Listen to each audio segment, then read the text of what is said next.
মেয়ে, এই শব্দটা এক একজনের চোখে এক এক রকমের কল্পনা, কিন্তু এই শব্দটার বাস্তবতা কল্পনার ঠিক উল্টো।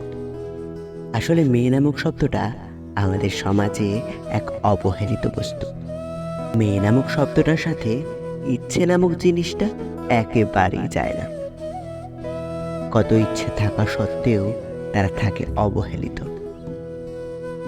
যে মেয়েটা বাবার সংসারে ছিল রাজকুমারী, সেই মেয়েটাই হয়তো বিয়ের পর স্বামীর সংসারে এসে হয়ে যায় নির্যাতিত দাসী। হ্যাঁ, এটা ঠিক যে মেয়েদের নির্দিষ্ট কোনো ঘর হয় না, কিন্তু এটাই সত্যি, তাদের ছাড়া কোনো ঘরই পূর্ণতা পায় না।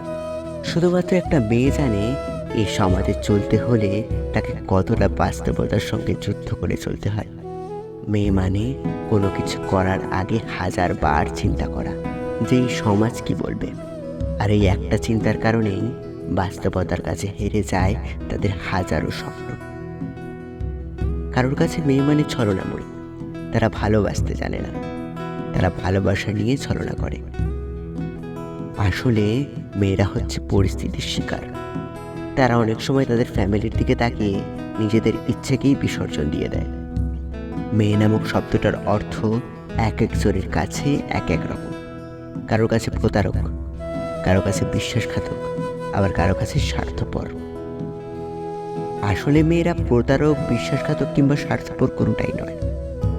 মেয়েরা যদি স্বার্থপর হতো তাহলে কোনো সন্তানই পৃথিবীর মুখ দেখতে পেত না।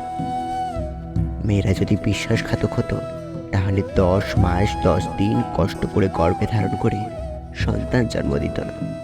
আসলে মেয়ে মানে বোন, প্রেমিকা বা সহধর্মিণী। আবার পক্ষান্তরে দিনের শেষে তারাই মা। আসলে মেয়েরা এমনই, পরিবার এবং সন্তানের মুখের দিকে তাকিয়ে সারা জীবন শুধু স্যাক্রিফাইসই করে দেয়।